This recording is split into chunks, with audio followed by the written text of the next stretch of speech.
I thought I would just go and look up what I could see on the internet about the elongated, long-headed people that lived around in Wiltshire. To be honest, when you look at this one is Marie Wheatley and this one is Marie Wheatley. So she's the only one talking about the elongated headed people that she reckons are the native UK residents before us.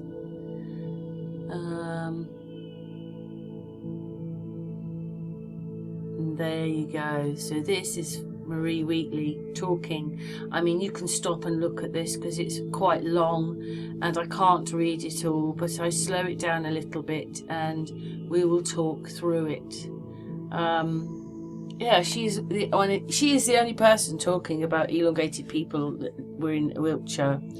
It's quite incredible that if that is our ancestry, or we've all come after these people, that they're not included in our history. But that is the crazy bit, because there was Indians everywhere.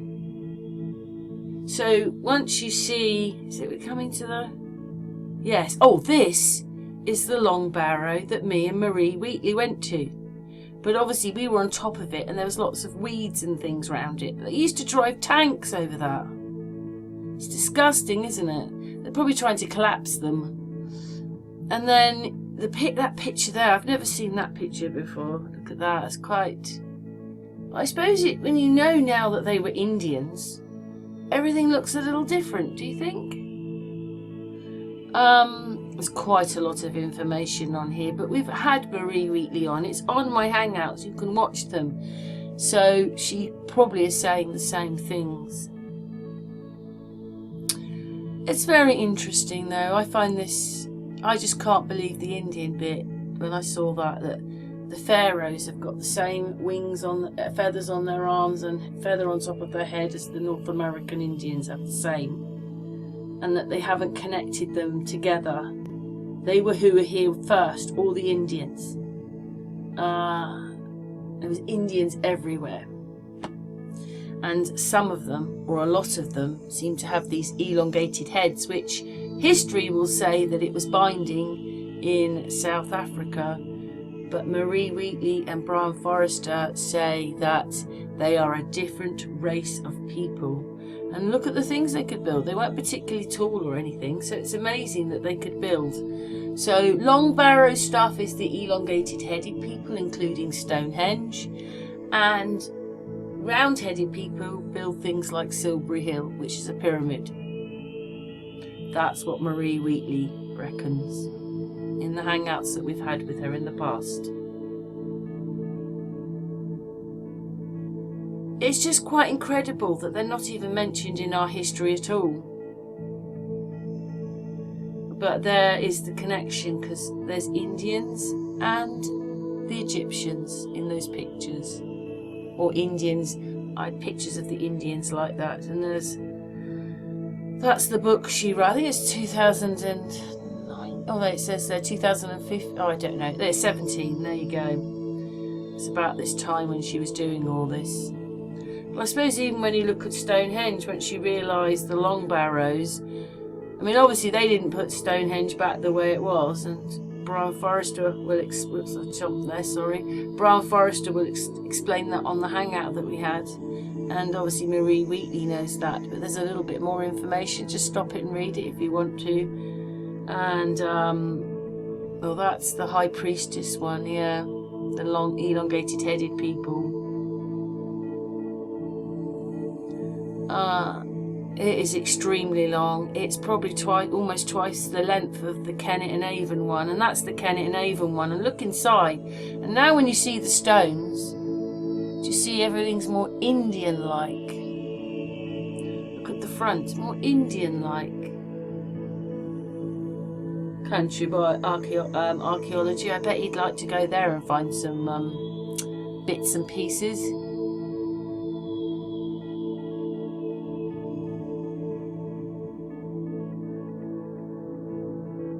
And then Silbury Hill is over there, behind Kennet and Avon. So this is a kind of map here. So we've got that long barrow, there is Silbury Hill, and there is Avebury.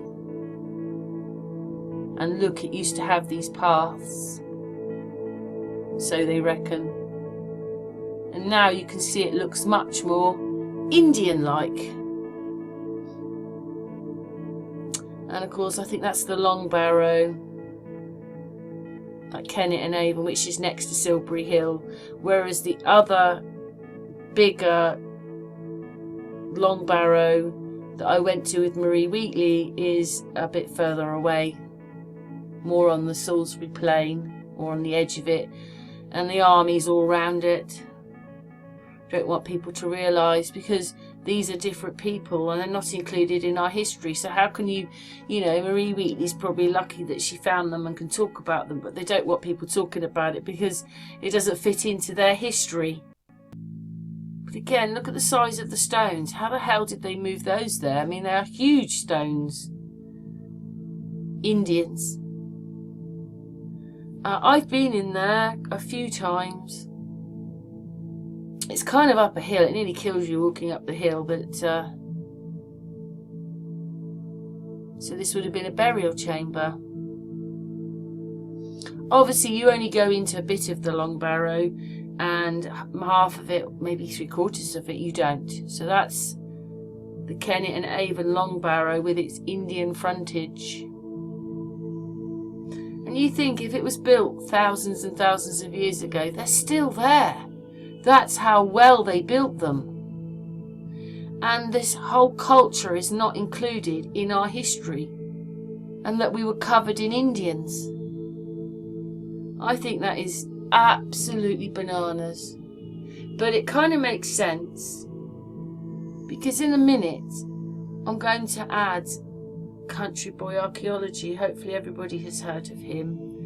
And what it is whenever he goes out, or you know, to you it might be rubbish, but all he does is find things like that and stones. But they're not just stones, they've been brought there. They're their tools, they're the Indian tools. So I'm going to add that in a moment, but we're just finishing off this article of things that they say they've found. But these will be the elongated headed people, which, when you know they're there, why aren't they included in our history at all? And of course that's the front of the Kennet and Avon Long Barrow. And I think most of this is Marie Wheatley. This one might not actually be, but I think it probably is. And she's the only one that's actually really talking about them. And I just think it's incredible now, I've put it together, that we were just covered with Indians.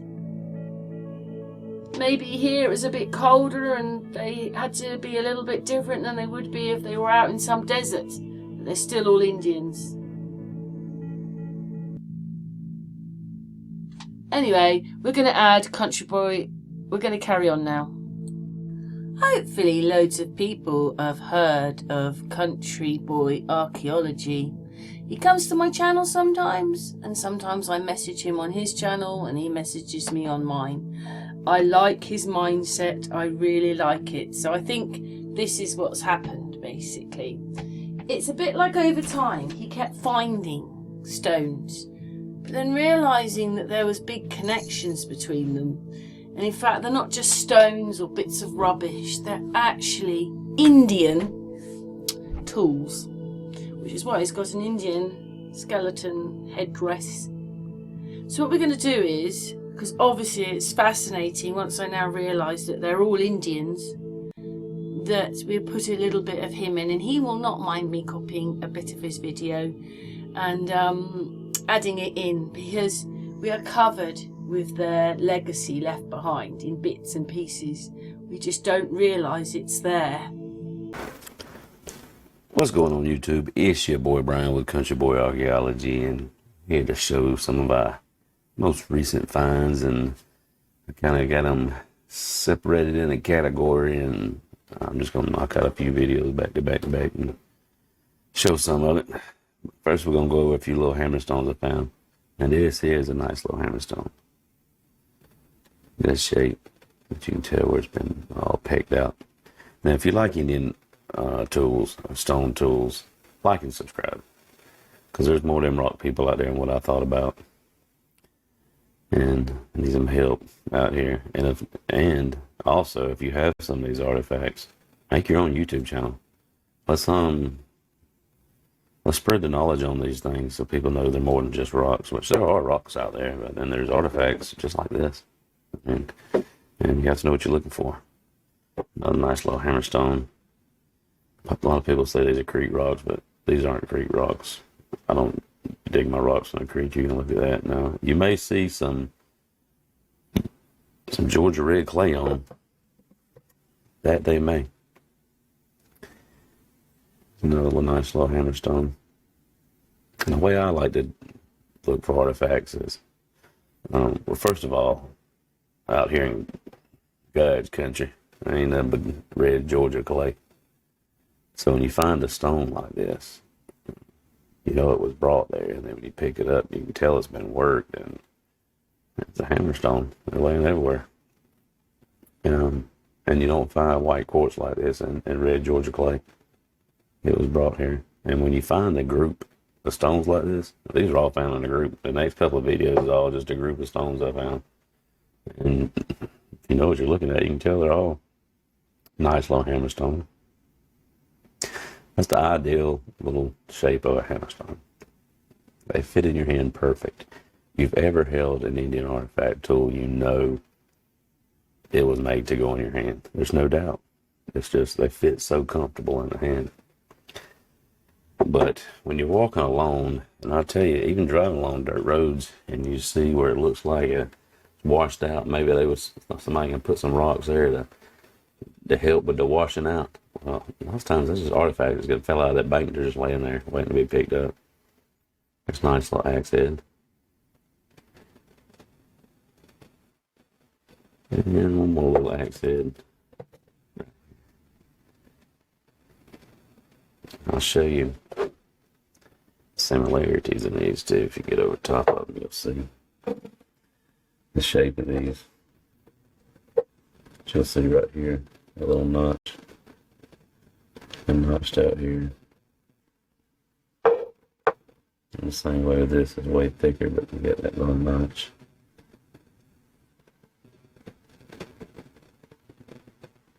So yeah, that's a few little hammerstones I found, and a couple of axe heads, and I got one piece right here that was just, I was like, what? And I thought this was a hammerstone. It's got like a weird shape to it, almost like an egg, but not really, because it's flat on this end. But then it kind of curls up, if you can see. This dips in. But what I noticed was, when you stand this thing up, it stands completely up. Is that not wild? But it's totally flat on the bottom, and I think it was just made to stand up. Or it's just a hammerstone that's been flattened out on the bottom. But it's completely flat on the bottom. See that? And it's been smoothed down. It's kind of crazy.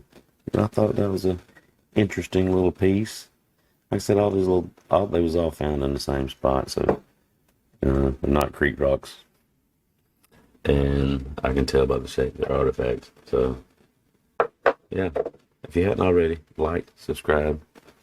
Next time I'll throw up some grinding rocks I recently found, some nice quartz pieces. Alright, until next time, happy artifact hunting.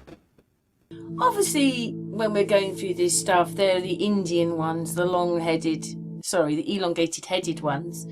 And then obviously different people built the pyramid, which is Silbury Hill. But this, obviously, when we're going through this stuff, they're the Indian ones, the elongated headed ones. And then obviously different people built the pyramid, which is Silbury Hill. But this phenomenon there is absolutely crazy. And I've put this video out a few times, but I didn't actually take these pictures. It was a friend of mine that did. He's standing at the car park looking at the pyramid. And you see the size of it there? But when you walk up to the fence, which they're standing at, it's only that big. And I was telling my friend Richard, the person that made the music for some of my videos, it's on this video as well. I was the fourth song, well, it's the third one he sent me, but the fourth song that he sent to me, I'm going to put it on here. But I was telling him about this phenomenon. So as said, this person standing at the car park, which is probably 100 foot, maybe a bit more to the fence. It's pretty flat, as you can see.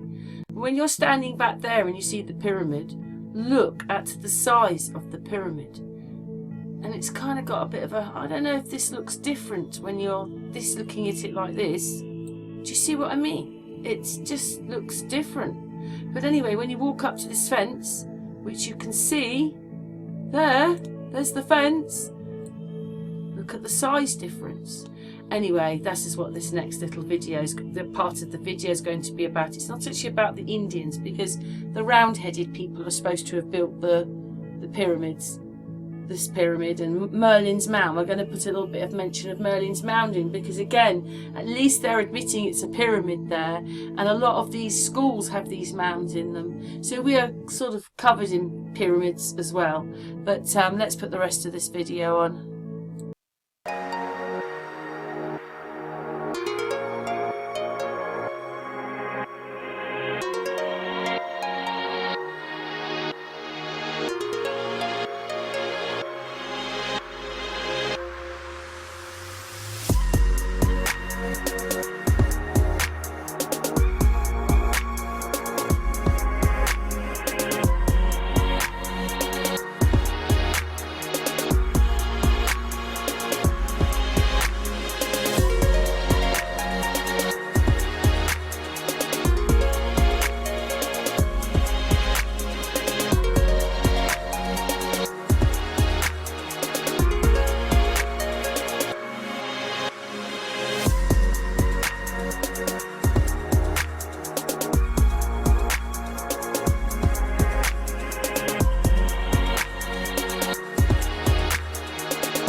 All, and you know, if other people have done camera work, they know how this kind of stuff works. Well, you're not the only one. This is the this definitely is the last plan. We've got like 20 seconds. Right. But there's other people who've seen it as well, because we were as a group of people.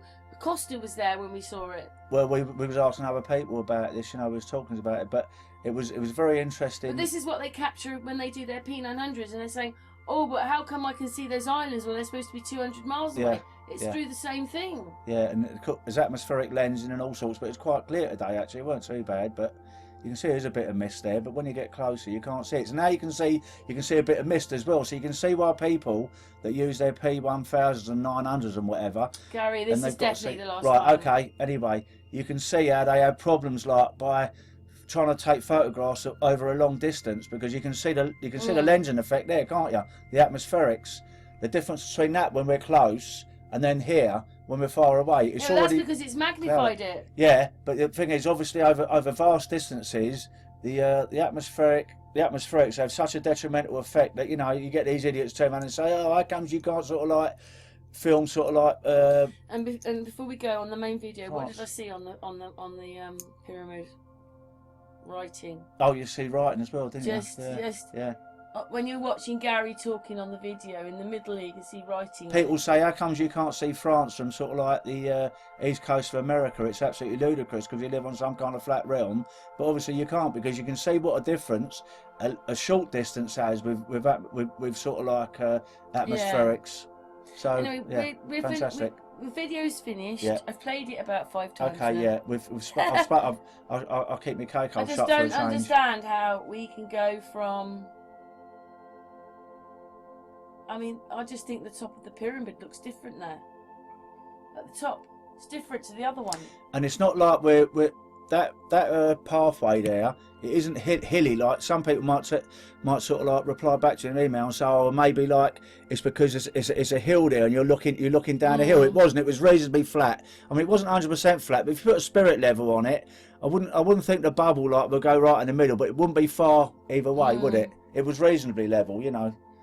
There's And I think it's great when you see it and you drive past it, you think, wow. It looks absolutely like tremendous, and I had such a wonderful day, and I'm pleased I helped sort of like maybe save the sheep's life today. You know, I was quite distressed This is about the it. last time we're finishing the moment. Yeah, okay. I don't stop talking, do I? No, My mum used to say to me, "You speak too much, gal." Anyway, we had a nice day, didn't we? Very good, absolutely fantastic. And then we went for a drink. Went for a drink. Had a nice pint of Guinness Light, lager shandy. Met another little Jack boyfriend. Russell. Bit of synchronicity, like met a sort of like a mirror image, like a male version of Floss. Yeah, fantastic. Anyway, we really enjoyed it. Fantastic. Thanks very much for Thank you very much, everybody. And Lovely. What does everybody think of this phenomenon? See what you think about it, and if you've got any other ideas, let us know. Thanks very much. Thank you, Matt. Thank you very much. Bye. 10-15 minute drive will be Avebury, Silbury Hill and all that, so it's all part of the same thing. What this means is now we know the age of the mound, we can relate it to other monuments of the same kind of age, places like Avebury, Marden and Stonehenge, and so we can understand that it's not a construction that's designed for a strictly functional purpose, like a castle or an elevated residence or whatever, but it's a monument which had a ceremonial function. I don't think there's any place in this country that has such an extraordinary history, from massive, mysterious Neolithic building to Norman castle to royal residence to stately home of Seymour family, grand coaching inn with an illustrious history, and then a school which has become one of the most fascinating places in the country in terms of the history of education. It is one of the largest man-made mounds in Europe. It's not too silly to say that it's almost one of England's pyramids. It's something which is of huge historical and archaeological value, and that is something that the young ought to know about. Back to the last period where it was stable, where it was looked after, where it was properly maintained. An 18th century home for the Marquis of Hertford and the Seymour family, Lady Hertford decided to create a garden that entwined the mound itself. She was at the forefront of the British landscaping movement and did a lot to the gardens here. She actually built the grotto. She saw Alexander Pope's grotto in Twickenham and was compelled to create her own. At the same time, she loved culture and poetry, so she was the patron of two very well-known poets, James Thomson and Stephen Duck. The original spiral path wound its way up the mound, taking visitors to a gathering point at the summit. The mound is part of a 17th century formal garden, and garden mounds were quite important. In England, they started becoming a feature of gardens in the late 16th century. It wasn't so much that the mound would be planted, it would be that you can look from the mound at the plantings below. This was also a time when English horticulture and gardening skills were becoming greatly valued, possibly inspired by a renewal of interest in the power of nature and the natural world itself. England had become, well, poised to become the great gardening nation of Europe. Marlborough's history pupils want to know how the grotto was used. What is the significance of the grotto? It's part of the original garden laid out by Lady Hertford in the early 18th century. How did Lady Hertford affect the identity of the mound? Well, she has. I mean, nowadays, of course, this mound is very old indeed, and you would not be allowed to build a decorative grotto in the side of it now. But fortunately for us, we've got it. 3 small pools are sunk into the ground near the entrance. When the sun shines, a rippling pattern of light is refracted into the grotto itself. An unexpected revelation for the archaeologists. It was a great surprise when we got to excavating outside here, because we had designed a big semicircular pool with a grating over it. And in fact, these 3 pools on excavation were found to be there. These are horses' teeth. Restoration of the mound is a lengthy process. Identifying its original purpose even more challenging. The Mound Trust is determined that renewal is done well and with great care. These monuments are constantly alive. They're being tweaked and altered, mutating from one generation to the next to become what that generation perceived it to be. And it would have been no different through the prehistoric period. They would have seen it in different ways, and in the medieval period they saw it as Merlin's burial place. Now, in the college grounds, it becomes, in a sense, an artefact, and what we want to see it as. And it's so wonderful to see the mound spiral being replaced, because again it gives a sense that it's an alive monument, it's a living monument. One of the saddest things about Silbury Hill is seeing it as in a sense it's stagnated, it's being preserved in some sort of idealised Neolithic state, which is complete nonsense. I mean, we're now 4,500 years later, and we have 4,500 years of erosion and addition and tweaking here and there and change. And so these monuments, to be kept alive, they need to be kept alive in that generation's mind. And so it's great to see the Marlborough Mound being kept alive.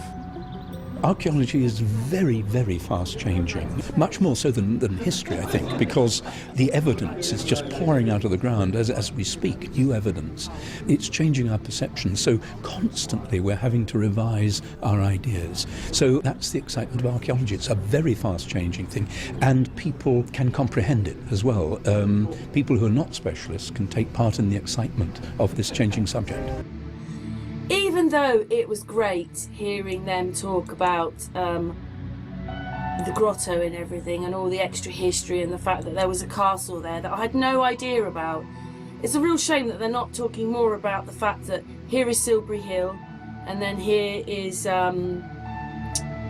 Merlin's Mound, and that they're so close to each other. See how far away? They're not very far away from each other. I wish that they talked about the history between these two. This pyramid, this one pyramid with the little grotto, is not as big as Silbury Hill, but it's still important because they're both pyramids and nobody's talking about them, or not enough. You know, haven't millions of people been flocking to this historic town of Marlborough then, with and then to Silbury Hill with these two pyramids? You can't actually go and see Merlin's Mound. You can see it from the road because it's inside the college grounds, and you're not allowed in, which is so annoying because I'd love to go and see Merlin's Mound. I have this thing for pyramids, especially as there's two of them, about half an hour, 3/4 of an hour away from me. Most amazing.